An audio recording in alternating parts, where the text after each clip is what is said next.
La déconstruction, c'est l'impossible.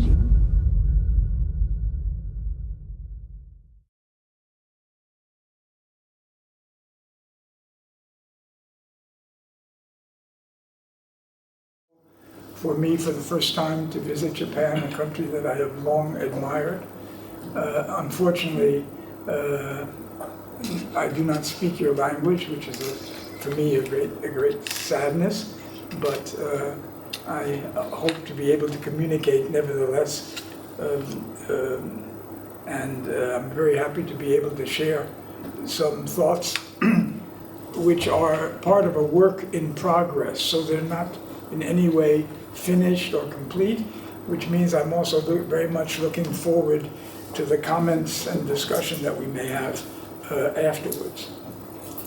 In a conversation dating from 1995, Jacques Derrida made a series of remarks about his relation to writing, which I want to use as a point of departure for some reflections on what I'm calling a response and appeal theory of writing and reading. Derrida did not hesitate to describe what he called, quote, the law of everything that I write and of everything that happens to me, tout ce qui m'arrive. It should be noted that what Derrida describes here refers not just to everything he writes, but to everything that happens to me. In short, the characterization he is about to give, and I'm going to quote, of his writing, also applies to his life more generally. Writing for him is not something entirely separate from living. Here is what he goes on to state, I quote, "Each time that I write a text, it is occasional, à l'occasion. I've never planned to write a text. Everything that I've done, even highly composed books, has been occasioned by a demand. My interest in the date and signatures confirms what I've just said." End quote. The relation that I have described between writing and living is one of the reasons Derrida gives for what he calls his interest in the date and the signature. I'll quote again, "I have the impression," he writes, "that if I were to efface these traces, these archives of the occasion, I would lose my life. I would render it even more ephemeral and neutralized. Even the most speculative thought, I try, if it is possible, to mark it in language and in the date. This has happened to me at this moment," end quote. Derrida's sense of being an occasional writer is a way both of recognizing and attenuating the sense of finitude and mortality, but also of exposing its distinctive singularity. Quote, "Confronted by the singularity of a worldwide event, it is necessary for me to respond in a singular manner, with my signature in my own way, not as an aesthetical fetish, but in order to assume responsibility. It happens to me, and it is necessary for me to respond with my language, my age, my history, my ductus, my manner of writing. It happens to me, and it is necessary to respond. In French, il faut que je réponde." The question, of course, is how this response is structured, and to what exactly it responds. In reflecting upon the genesis of his book, Spectres of Marx, Derrida recounts how it was occasioned by the invitation to speak at a conference. In the process, he reflects upon the interplay of chance and of non-chance. I won't yet call it necessity. Quote, "The conference on Marx might not have taken place, and in that case, perhaps I would not have written the book on Marx. I hesitated. I tried to ask myself whether responding on that occasion was strategically well calculated. There was a long period of deliberation, but at the end of the day, whatever the calculation might have been, there came a time when I said, let's accept, and I accepted.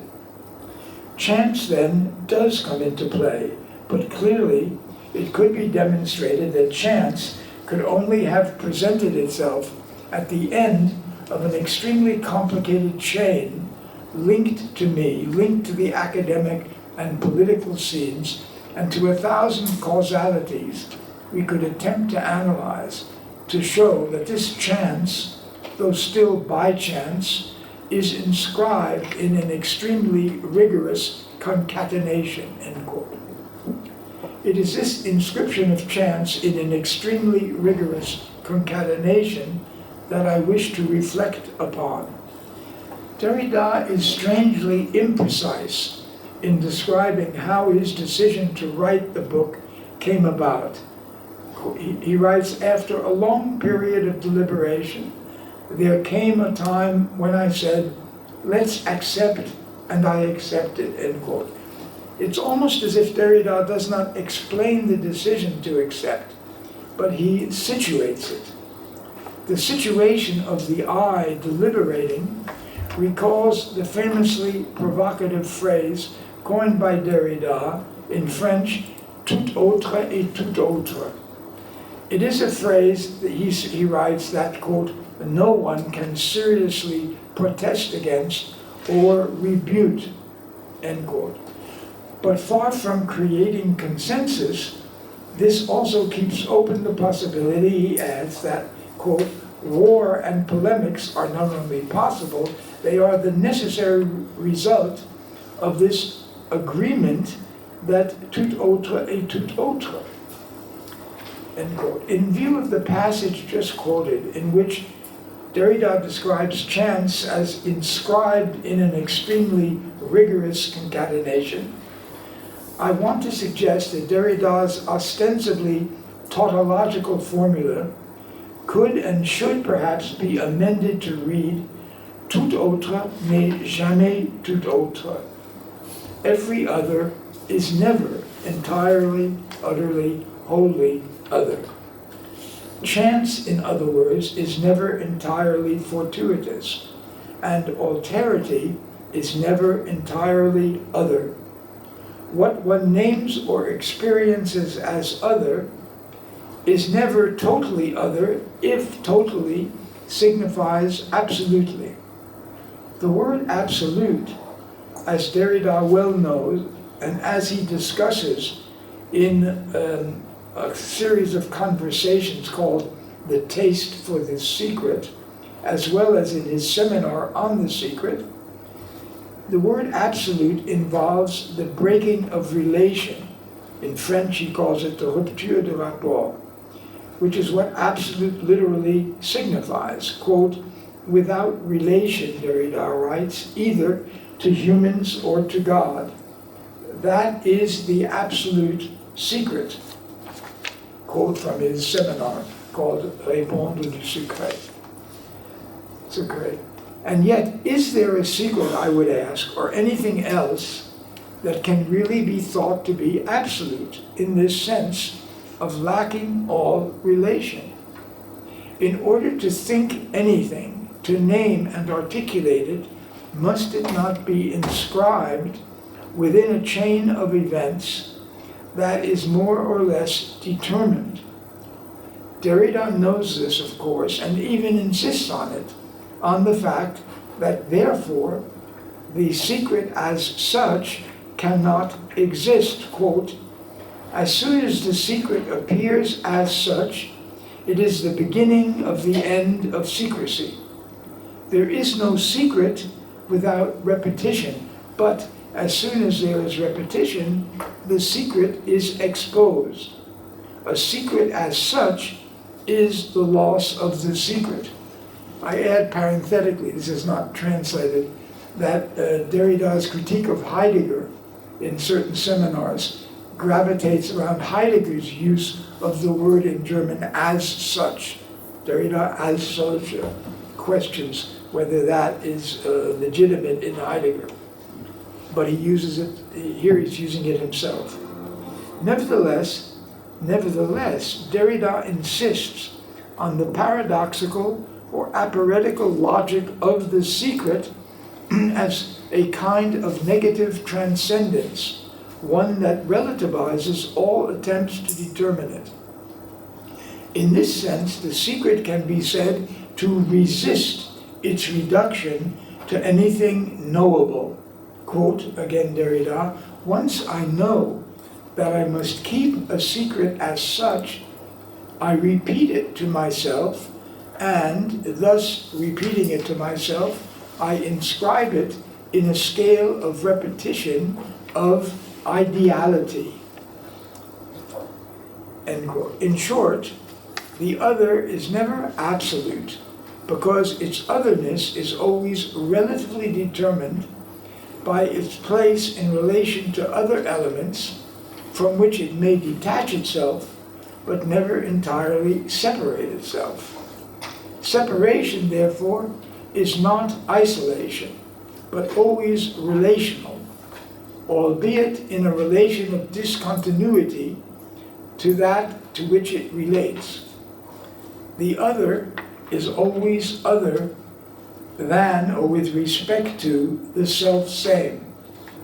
But it is never simply its other either, in the sense at least of a dialectical negation.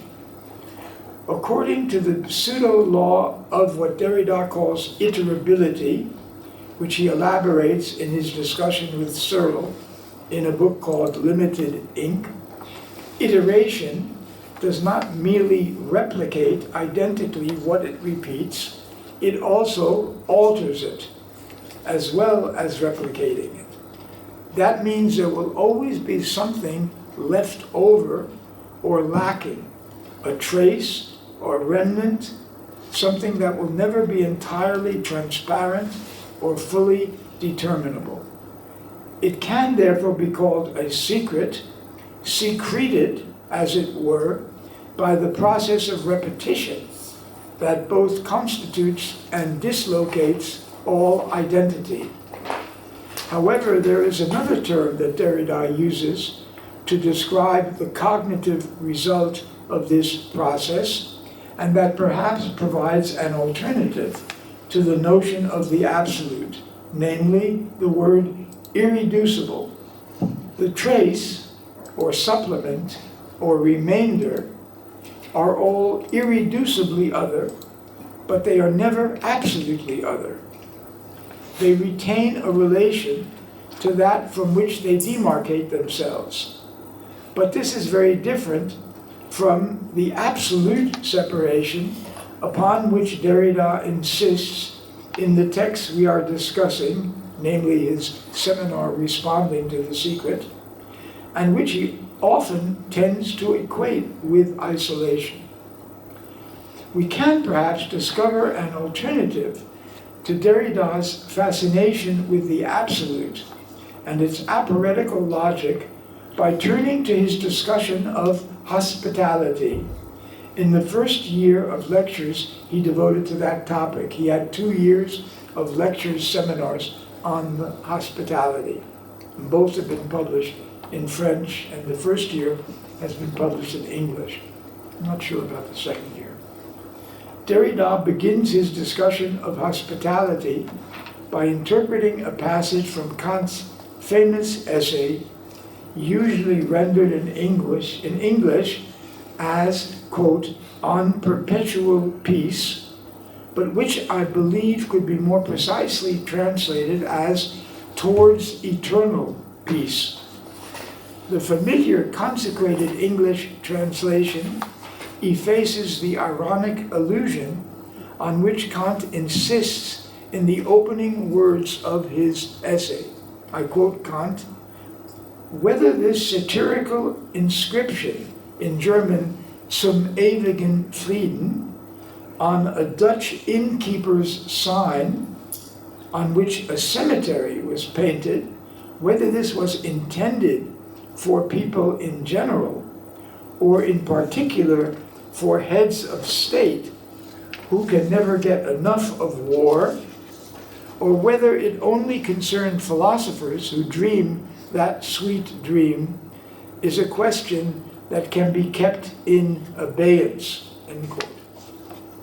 From the start, the question of war or peace is thus posed by Kant in relation to an eternal peace that is not simply perpetual in the sense of lasting for a long time. Rather, the eternity figured on the innkeeper's insignia refers to the graveyard.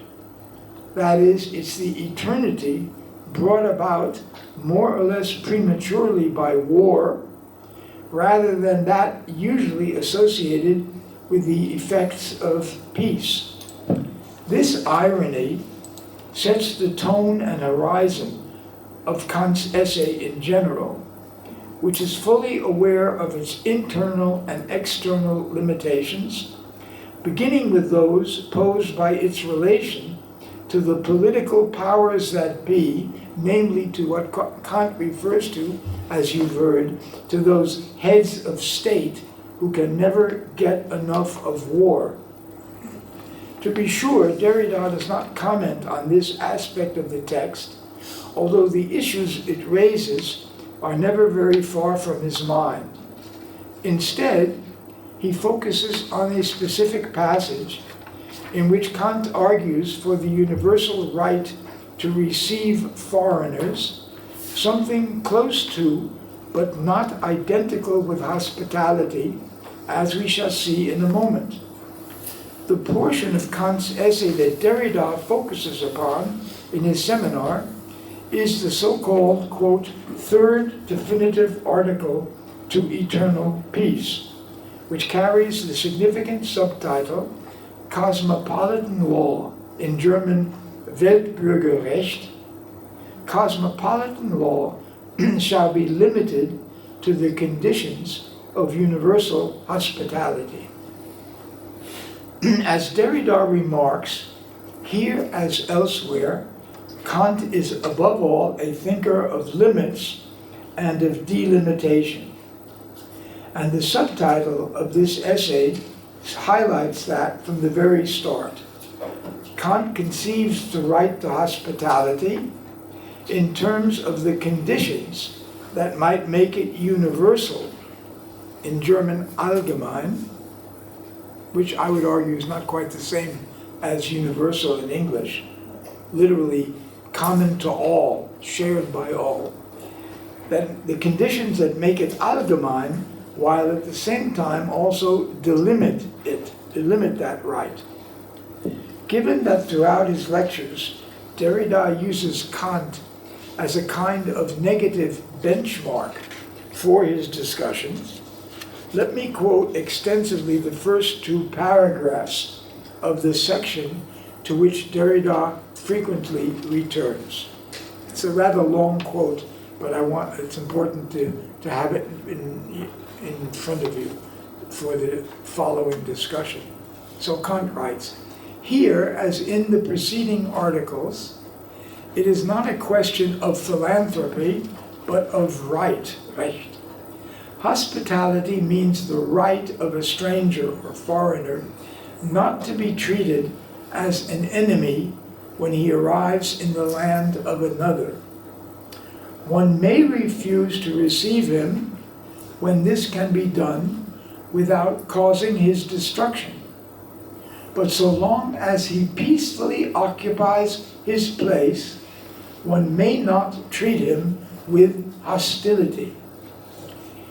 This is not the right to be a guest, in German Gastrecht, for which a particular benevolent contract would be required to allow him sufficient time to become a member of the household, German Hausgenossen.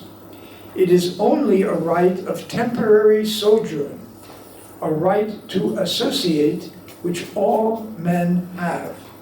They have it by virtue of their common possession of the surface of the earth, where, since it is a globe, they cannot infinitely spread out, and hence must finally tolerate the presence of each other. Originally, no single person had more right than another to a particular part of the earth. And Kant goes on.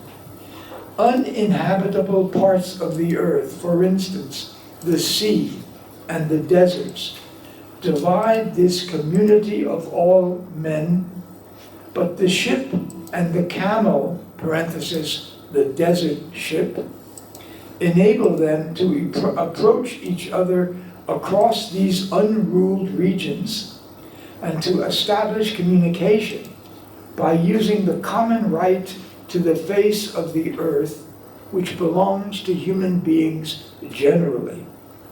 The inhospitality of the inhabitants of coasts, for instance, of the Barbary Coast, robbing ships in neighboring seas, or enslaving stranded travelers, or the inhospitality of the inhabitants of the deserts, for instance, the Bedouin Arabs, who view contact with nomadic tribes as conferring the right to plunder them. All of this is thus opposed to natural law, even if this law extends the right of hospitality, that is, the privilege of foreign arrivals, no further than to the conditions of the possibility of seeking to traffic, in German einen Verkehr, with the prior inhabitants. In this way, distant parts of the world can come into peaceable relations with each other, and these are finally publicly established by law. Thus, the human race can gradually be brought closer and closer to a constitution establishing world citizenship, end quote. If that sounds complicated to you, it is complicated. And I've translated it to keep syntactically as much as possible that complication. Derrida, who often begins his presentations by displaying a Socratic tendency to question the self-evidence of terms and concepts he is using. For instance, he begins his lectures on hospitality by asking, do we really know what hospitality is or what it means? Derrida finds in this text of Kant a decisive point of departure and indeed of reference, since Kant clearly delineates the conditions under which hospitality can be thought of as a universal right. What, however, is striking is just how negatively and circumspectly this right is defined by Kant. Kant conceives it as the right of a stranger or foreigner. In German, the word Kant uses, Fremdling, can mean either, like étranger in French. The right of a stranger or foreigner not to be treated as an enemy with hostility when he arrives in another country. But even this negative right is limited by the conditions that Kant goes on to specify, namely that the stranger behaved peacefully, or as we say in English, as long as he knows his place.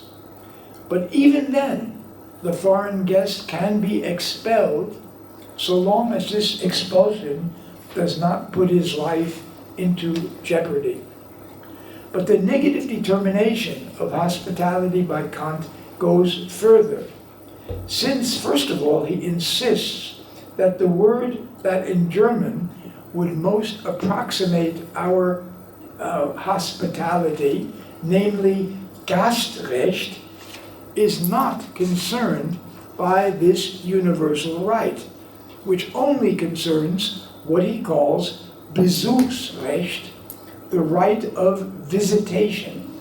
These two rights are differentiated by the degree of acceptance or assimilation that they entail, measured first of all in terms of length of stay. In other words, the right to visit does not, Kant emphasizes, invite the right to be treated as a guest, which in turn involves a longer stay and the transformation into a Hausgenosse, a house guest. In other words, an assimilation.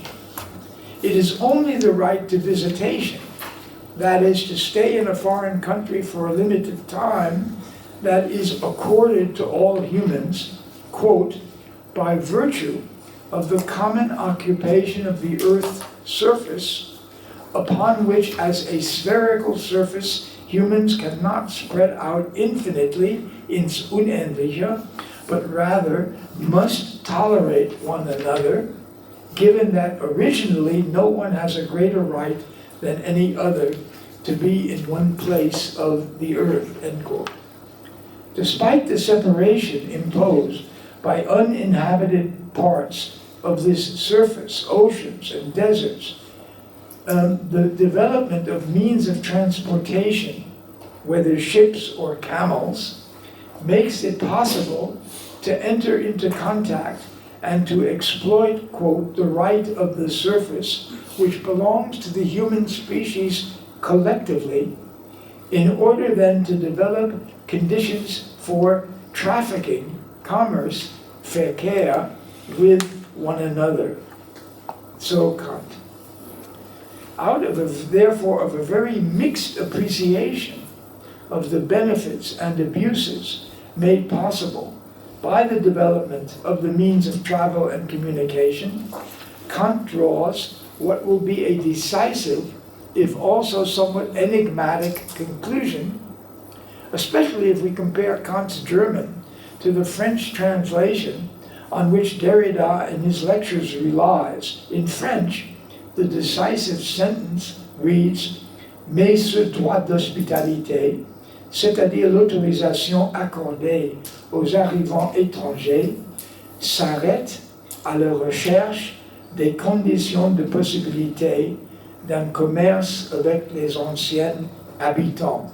I translate, but this right of hospitality, which is to say, the authorization accorded to the foreign arrivals, stops at the search for the conditions of possibility of a commerce or traffic with the older inhabitants. Kant's German, however, is much less clear and more suggestive than this French rendition would have it. He writes, and by the way, the English translation actually stays closer to his text, the published translation, than does the French. He writes that the right of hospitality does not simply stop at, s'arrête, at the search of the conditions of possibility of a commerce with former inhabitants, but again, using a negative formulation, he writes that it extends no further than the search in question. In German again, sich nicht weiter erstreckt als auf die Bedingungen der Möglichkeit, and so forth. In other words, Kant's German and the English translation suggest a movement that goes beyond, or that tends to go beyond, by denying it negatively. It should extend no further than. Kant didn't have to write that. He could have simply said it stops at. This may be equated with the idea of stopping at, but as we'll see in a moment, the negated or denied movement acquires a supplementary significance in view of the ambiguity of the word used to designate just what it is that delimits the right to universal hospitality. In French, as in English, the word is usually translated as commerce. This is surely not wrong, but it is less than half the story. In German, the word is Verkehr, and although one of its meanings is surely commerce, economic but also, by the way, sexual, the movement it signifies is far more complicated than either of these words might suggest. Therefore, I would translate it as trafficking, despite and because of the negative connotations this word has today in English. Although it is highly unlikely that Kant himself was thinking of this other movement, those connotations I want to suggest are present in the word he uses to designate the relation of the guest to the host, namely the word Verkehr.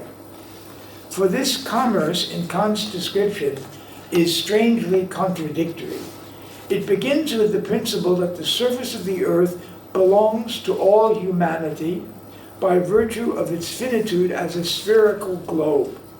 But this common right to the surface of the earth does not produce universal sharing, but rather exploitation and inhospitality and violence, that of pirates who pillage ships or abandon sailors, or the violence of nomadic tribes who plunder travelers. All of these negatives prepare the way for Kant's conclusion that the right of hospitality as the authorization that foreign arrivals will not be treated with hostility, that this right does not, quote, extend further than the attempt, versuchen, to discover the conditions under which a Verkehr, a traffic, with the former inhabitants can be developed.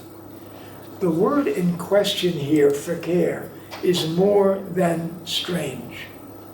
While mainly used today to designate traffic or commerce, this was a relatively recent use at the time Kant was writing, for only in the 18th century did the word acquire its present meaning of commerce or traffic.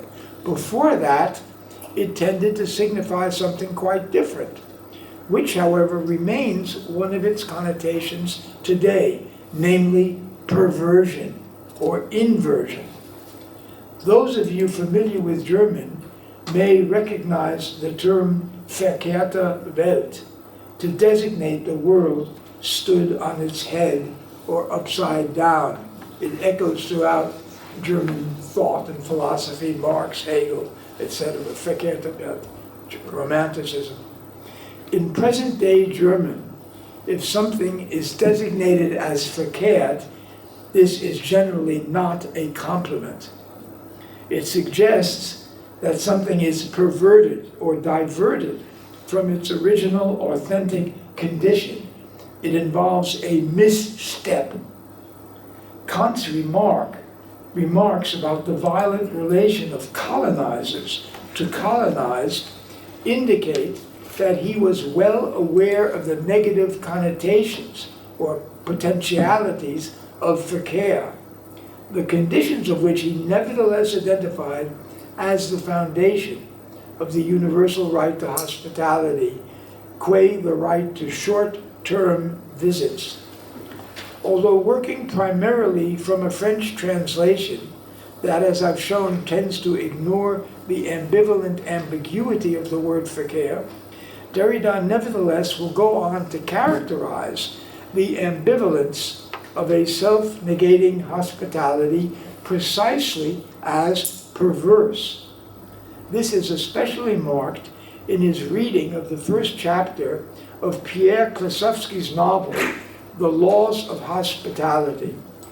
In this novel, Klosowski's narrator describes how his uncle Octave reacts to the arrival of an invited guest. I quote first the passage that Derrida cites in his lecture in order to demonstrate how this leads him to highlight the dimension of perversity or pervertibility in defining hospitality. Again, a long quote, but it's absolutely necessary that you have that in front of you to appreciate what I'm trying to argue here. Quote from the novel: "When my uncle Octave took my aunt Robert in his arms, one must not suppose that he was alone in taking her.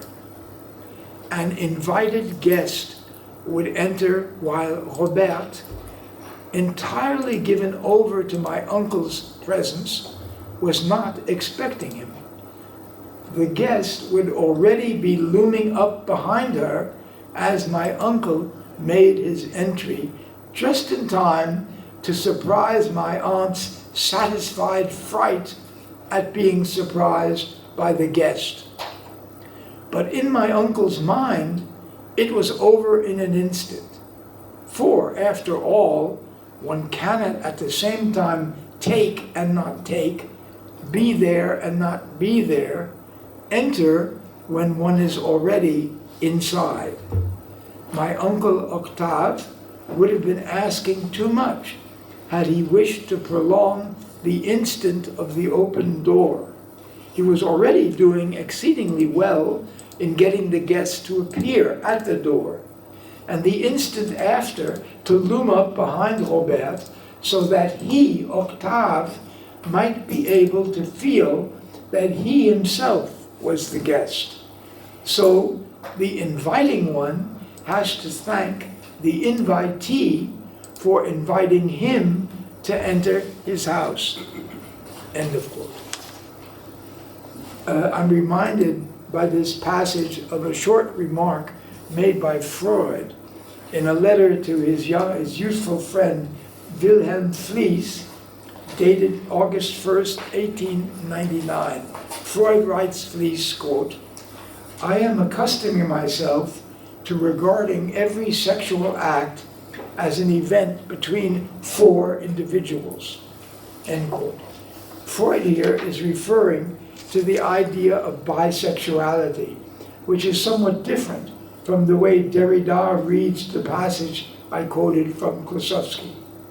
Derrida introduces it as exemplifying, quote, "the paradox of what I am calling here perversibility or pervertibility, by which the host reveals his dependence on the guest, who thereby becomes master of the host in a modification and condensation of the Hegelian master-servant dialectic." For Derrida, however, the right to hospitality does not lead to a dialectical progression or synthesis, but rather remains a paradox and aporia, insofar as it a priori limits and contradicts itself.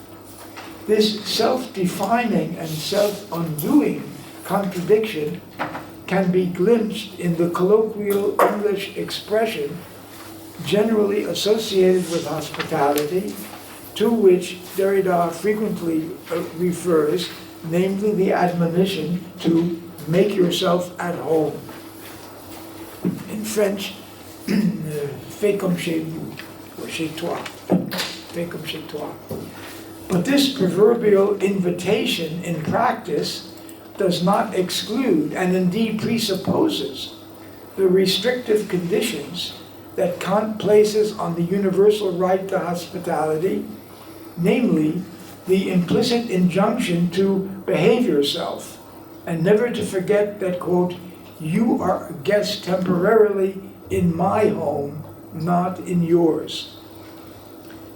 Derrida thus distinguishes this Kantian notion of what he goes on to call conditional hospitality from another, purer idea, which he designates as unconditional hospitality or absolute hospitality, proceeding, as he often does, from the position that we do not really know what hospitality means, and therefore what it is. He appeals to, quote, "an experience," I'm quoting, "in the most enigmatic sense of this term, that is also an intentional experience that carries beyond itself, beyond knowledge, toward the other as absolute foreigner or stranger, étranger, as unknown, where I know that I know nothing about him," end quote. The question that emerges here is, how can we talk or write about an other, in this case a foreigner or stranger, as an absolute? As Derrida knows full well, and as he's written in The Taste of the Secret, what is absolute is absolved of all determining relationality, as for instance in what he calls the absolute secret. Quote Derrida, "It is the absolutum itself in the etymological sense of the term, i.e. that which is cut off from any bond, detached, and which cannot itself bind. The absolute as secret and as tout autre, wholly other, clearly the most tempting figure for this absolute secret is death, end quote.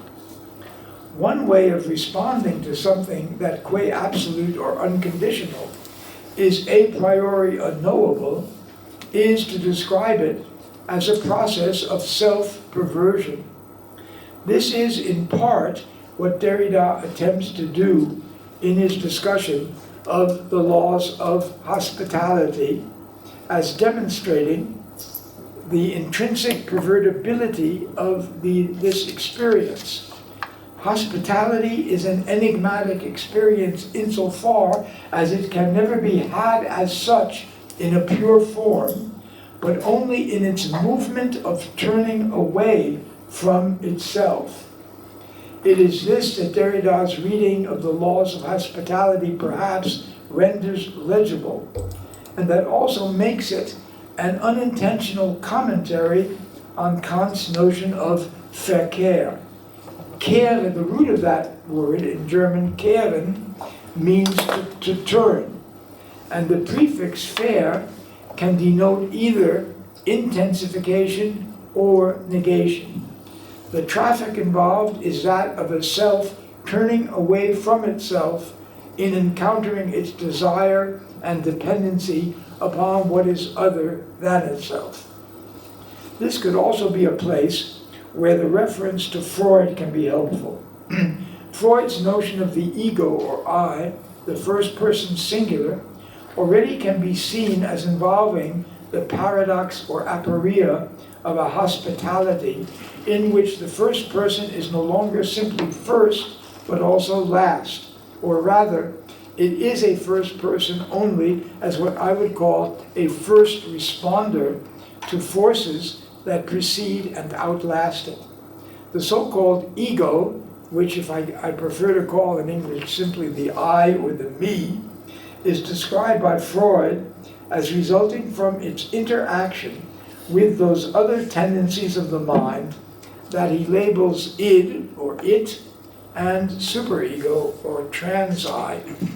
And contrary to popular opinion, these are considered by Freud not to be simply intrapsychic structures, but in a more complex way, historical and social ones.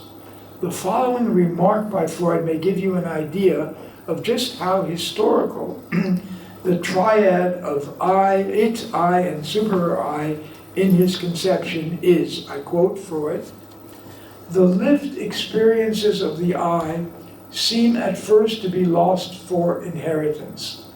But when they repeat themselves often enough and with sufficient strength in successive generations of individuals, they transform themselves, so to say, into lived experience of the it, the impressions of which are preserved through heredity.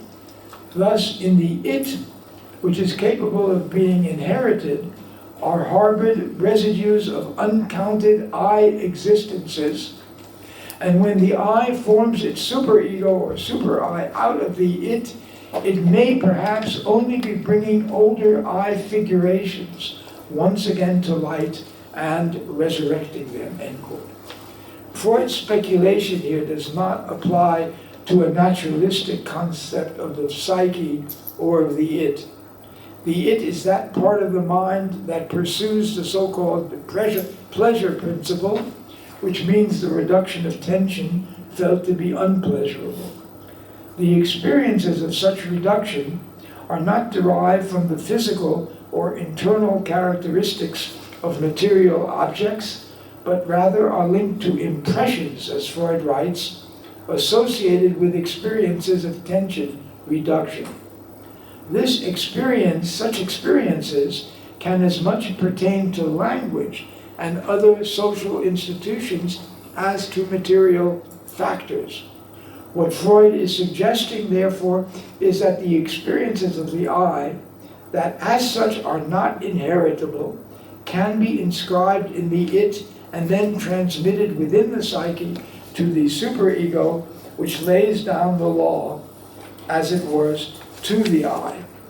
Now, here is not the place to expand on this aspect of Freud's thought, which I've mentioned in order to indicate its convergences and divergences with Derrida's discussion of hospitality. What should be emphasized, however, is that this discussion, like many other more recent ones, tends to emphasize the internal relation between hospitality and inhospitality, or also, if you will, between hospitality and violence. To be sure, in the speculation quoted from Freud,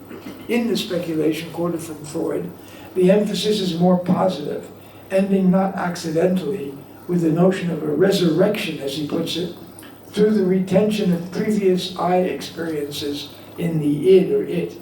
But we should not overlook that the efficacy of this resurrection passes by the way of the superego, which, as Freud constantly emphasizes, is anything but gentle in its dealings with the I.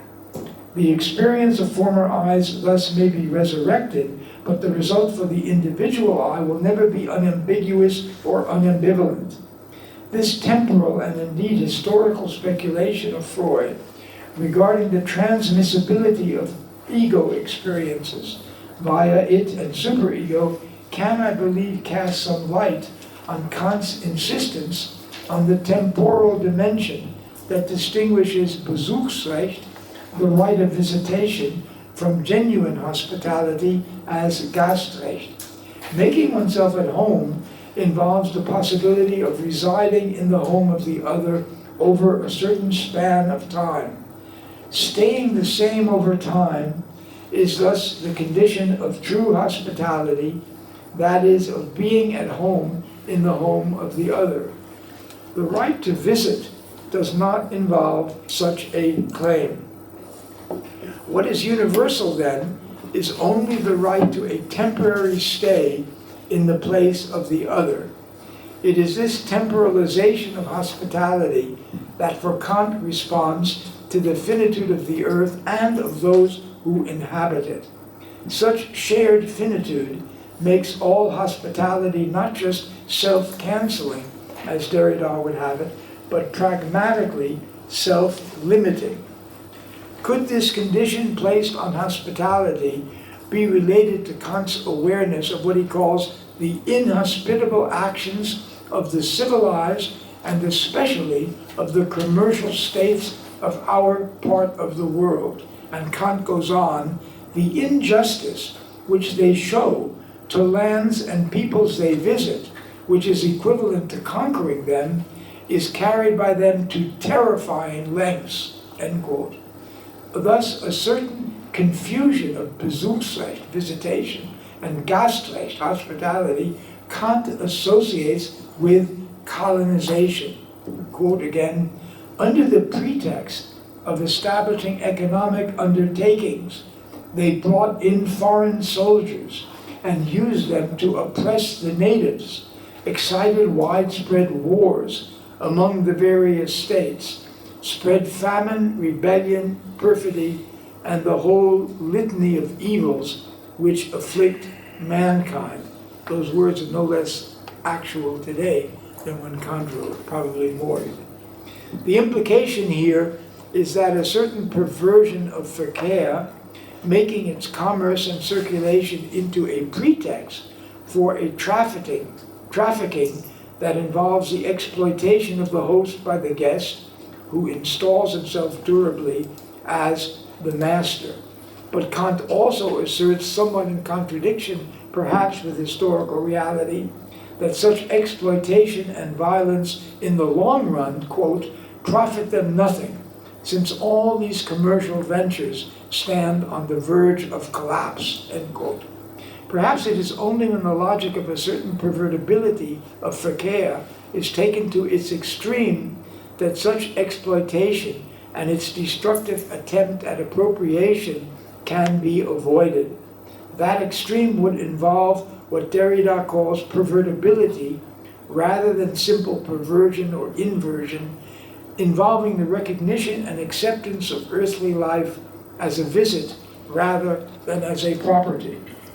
Derrida suggests what such a pervertibility might look like when he explains his own aversion to the notion of community. Quote, "If I have always hesitated to use this word community, it is because too often the word resonates with the common, the commune, the as one, comme un, playing in French, comme un, commune. I know perfectly well that disruption in itself is not sufficient, that disparity and dissension cannot be sufficient to respond to justice," end quote. How then can the law of hospitality respond to justice? A few moments earlier in the same conversation, Derrida hints at a possible response. Quote, "What makes me hesitate to call it community is the force of what is to come," in French, la force d'avenir, "that should remain at work in such a gathering, rassemblement, has to be a force of disruption as much as a force of integration, a force of dissension as much as a force of consensus," end quote. Responding through reading and writing, but also through other forms of action, can thus be defined as allowing the force of dissension to produce new forms of consensus. Hospitality to the other is impossible without a certain inhospitality. This is what Kant's emphasis on Besuchsrecht and Verkehr allows us to rethink, and what Derrida's insight into the pervertibility of opposites responds to. A politics of hospitality can never be based on perfect inclusion or exclusion, for it will always have to respond to the finitude of the earth and of those who inhabit it, a finitude that can never be totalized as a universal community, human or other. Earthly finitude therefore calls not for unconditional hospitality, but rather for what Derrida, in a marginal note in Politics of Friendship, once called a politics of separation. A politics that, however, would not be one of isolation, but of what I would call disjunctive connectivity. Thank you for your patience. Thank you, Professor Weber. Thank you very much for the very interesting and stimulating